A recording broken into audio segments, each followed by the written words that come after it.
Welcome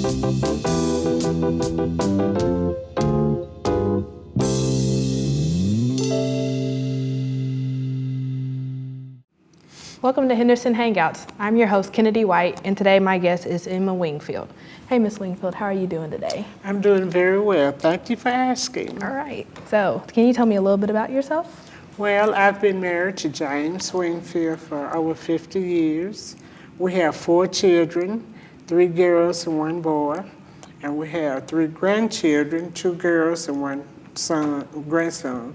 And I have 1 daughter-in-law, 1 son-in-law, and 2 brothers. And I live in Gum Springs, Arkansas. All right. Well, today I'll be asking you a couple of questions about the city of Gum Springs. So, how did the city get its name? Well, Gum Springs got its name. There was a spring by a big tree, and the spring furnished water for the people in Gum Springs until they got wells to well. All right. So, for the people that don't know, where is Gum Springs located? Well, Gum Springs, if you're going on Interstate 30, is exit 69. If you're on 67, is 4 miles from Market Avenue, 11 miles from Garrison, Arkansas. All right.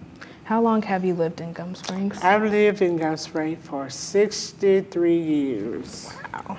So, how has the community changed since back then? Well, when I first moved to Gum Springs, I was 10 years old, and there were a lot of people there. There was just lots of people, both young and old.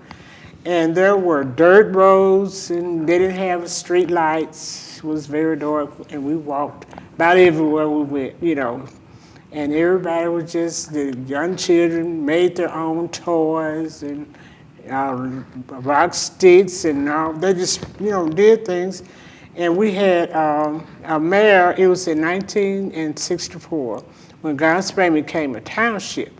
And the first mayor was Wayne Hap Robertson, and the first constable was J.L. Tate. And many people went, you know, they just visit each other. We didn't have telephones, so if you wanted to know how someone was doing, you had to walk to their house and check with them. We had 3 stores there. It was Bradshaw, Kimbrough, and Steve. And even though we had stores, there were people raised most of their food. They had hogs, chicken, ducks, or whatever. And they used the chickens to get eggs rather than buying eggs from the store. And they made, the people just enjoyed each other. And in the summer, we had fun playing baseball and softball. Okay. Well, after this break, we'll be back with Ms. Wingfield with how the community is today. I want to make the world a better place. I want to make good grades. I want a large supreme pizza.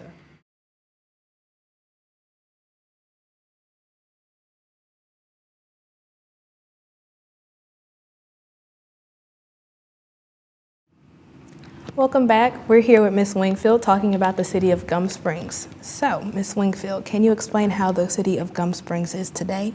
Yes, today there are few people and a lot of empty houses. People mostly stay to themselves rather than visiting. And you maybe see them at church or maybe at the grocery store or something. It's hard to get anyone to help you to do anything. And there are always people outside, you know, in their cars, riding rather than walking. We enjoy all the things that people enjoy. We have internet, we have street lights, we have streets now, rather than the dirt roads we had in the past. And even though all the things we have, there's a lot that's missing because we don't communicate with each other like we used to. And the closeness of the community is missing, and you rarely see people in the community. And most people just, if it's a short distance, they drive. Just down the street, they would drive. You know, just anywhere they drive. And I believe that people back then were more healthy than they are now, because they walked and, you know, did things outside rather than just stayed inside or just, you know, not doing anything. All right. Are you involved in your community, and if so, what do you do? Yes, I've done many things in the community, and we've picked up trash with the children in the community. And I've collected money for March of Dime, Easter Seal, and other organizations. And I have been an alderman for the city of Gum Springs for about 15 years now. Wow. Well, we see why the city of Gum Springs means a lot to you. How might others know about this place? Well, Gum Springs is actually where the Clark County Industrial Park is. And there have been many manufacturers located over the years, and they include Rail Metals and Pettigene Chicken Processing, Carrier Air Conditioning, Fafner Bearing, and they also have the Brake Shoe Place. Just many businesses have been there. As a matter of fact, we even had a truck stop up on the hill. And many people, busy now. We don't have those things, but there are other things that people come to Gum Springs for. And the main thing they come for most every year is the 2nd of August picnic. Wow, this sounds really interesting. So can you tell me about it, like what it is and its origin? Yes, well, the 2nd of August picnic started, I think it was over 100 years ago. And the Masons and the Eastern Stars are responsible for it. And when it first started, of course, Gum Springs divided in two parts, east side and west side. And it was on the east side that the picnic was, and not many people worked. So whatever day of the week that the 2nd of August came on, they had the picnic that day. And the picnic consists of barbecue of all kinds. They had ball games and mini games, and it was just like a homecoming for many people. And then when after so many years, Rim decided that they wanted to move to East Gum Springs. So they bought out all of the people's houses. They moved the houses to the west side. And however much land they had, they got that much land on the west side as well. And then they had many people, that started getting public jobs, what they call public jobs. So they were not able to, get off any day of the week. So they moved it to the first Saturday in August. And that's where it is now. It's the first Saturday in August. And people come from many states, many states.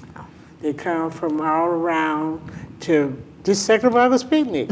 And now they're doing a little different. They still have games, but it's not like it used to be, because a lot of people, will come for the ball games. And now they don't hardly have ball games. They play have dominoes, and they have horse racing. And then they have, some people have motorcycles to come from other places. They exhibit their motorcycles and things. And so that's kind of, where it's known for now. And at one time, we were going to get the sun, but we don't know what happened to it. Maybe it'll come, maybe it won't. Well. Anyway. Well, this is my last question for the day. If you could live anywhere in the United States, where would you live? It would be Gum Springs, Arkansas, of course. Well, thank you for joining us today at Henderson Hangouts, Ms. Wingfield. This concludes our show. Goodbye. Bye.